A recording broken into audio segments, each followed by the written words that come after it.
With the recent livestream covering the content in 3.4 and the Cyberpunk collaboration, there's quite a lot to look forward to. But simply just focusing on the featured banners that will be available, there aren't going to be that many in comparison to previous versions. The Cyberpunk characters will debut in the first phase as expected, and following on from them will be Lucila's debut and Cartethia's rerun. So overall, there aren't going to be that many banners to consider, and even more so with the fact Rebecca is free, which means realistically there's only 3 banners to consider in 3.4, and so it should provide some breathing room before the following update. So with us being extremely close to the release of 3.4 and with there only being one rerun banner available, especially as a Sentinel Resonator, it would be interesting to go over if Cartethyia and a signature weapon are still worth pulling for, then the overall value each of the banners hold in 3.4 and who exactly you may want to prioritize for your account. Before we dive into this, as always, if you are interested in more Wuthering Waves content, would very much appreciate it if you could subscribe and drop a like if you enjoyed the video. Also, for those that do want to win a code you can redeem in-game, just comment down below your favorite resonator in Lahai Roy specifically, and do respond to me asking for your Discord. Now, it's actually coming up to a whole year since the release of Cartethyia in 2.4, so it is impressive that she is still up there in the meta after quite a while, but that is mostly due to being a Sentinel Resonator, which by default allows her to hold a slight edge over other main DPS characters. With that said, she isn't as amazing as she once was due to enemies becoming a bit more difficult to kill and with the release of even better main DPS units. But of course, with the right support and investment, she still does crush a lot of content and might be a unit to consider for your account. Cartethyia is a negative status unit as her kit does revolve around the error erosion mechanic, so there will be quite a lot of reliance on being paired with resonators that have abilities focused on negative statuses. That said, Cartethyia isn't as reliant as a unit like Zani, which isn't able to use her own abilities at max potential if she isn't with Phoebe. But these days, if you are using Cartethyia, then anything less than her best in slot composition isn't exactly going to be ideal. The premium error erosion composition consists of Cartethyia as the main DPS, Ciaccona as the sub DPS, and Chisa as the support. But with Chisa in specific, it's important to know that she's only the premium support for this team if she has a signature weapon, mainly due to the fact it does enable all resonators to gain a 24% all attribute damage bonus. Without the signature, Rover does in fact provide more value and will be the premium support alongside Cartethyia and Ciaccona. So with that said, it does already allow the error erosion team to be a bit more free to play friendly than other compositions, given the amount of value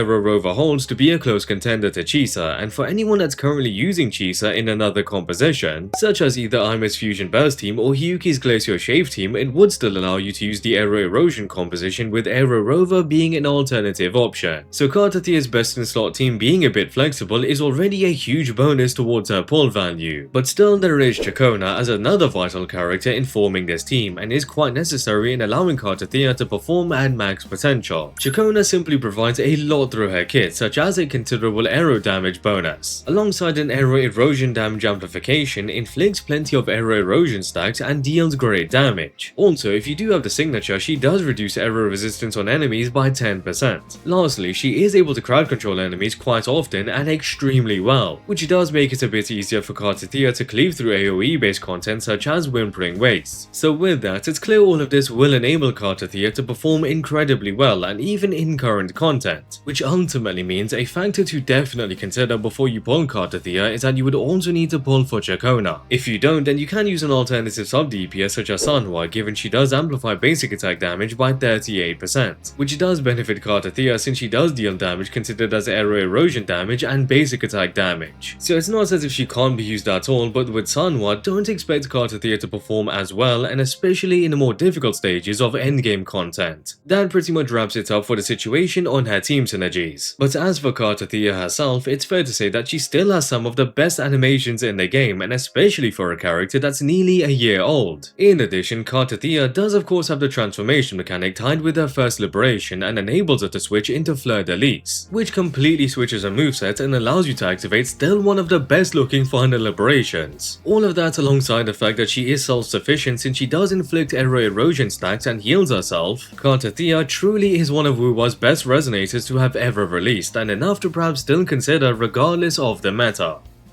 With using Cartethyia and max potential, it will pretty much be essential to pick up her signature weapon. Like any other main DPS, the signature would be a great investment in order to allow Cartethyia to comfortably carry her team. But especially when a character is a year old, it's even more of an expectation that you would at least have the signature if you are intending to clear most content. The Defier's Thorn is extremely unique since it's the only one-handed sword with the HP main stat of 72%. But also the passive further increases HP by 12%, and whenever casting an intro skill or basic attack, the weapon allows 8% of defense to be ignored. Lastly, if arrow erosion is inflicted on a target, it will amplify the damage dealt against them by 20%. So of course, like any other signature for a main DPS, it's clear to see the amount of value it holds due to being tailor-made for Cartethyia. But even more so with the fact it does provide a huge HP bonus, which is what Cartethia's attacks do scale off. So the fact that this is the only 5-star one-handed sword with a HP main stat, paired with how long it's exactly been since Cartethia's initial release, it would automatically make this signature a must pull if you do want to take her into endgame content. With other signatures, there's usually a few great alternatives that you can use instead, but with Cartethia's unique HP scaling, it means there aren't going to be many great alternatives. The next best option after the signature would be the Red Spring, mostly due to the passive providing a bonus towards basic attack damage. That alongside the crit rate main stat does make it a solid alternative, but wouldn't allow anywhere near the amount of DPS from the signature. Also, it's just worth mentioning, unlike other one-handed sword characters that can at least use the Emerald of Genesis, in Cartethia's case it doesn't provide as much value due to the passive providing an attack bonus, which doesn't benefit Cartethyia much since again her abilities do scale off HP. So with everything considered, just as much as Ciaccona is necessary for Cartethyia to perform at max potential, the signature weapon is essentially in the same boat, and so with that being said, before you even consider picking up Cartethyia, you would also need to see if you can afford a signature weapon. Without it, you should still be able to clear quite a bit of content with an alternative option, but for her to clear the more difficult stages of endgame content, the signature weapon will be essential to also consider picking up alongside Cartethyia.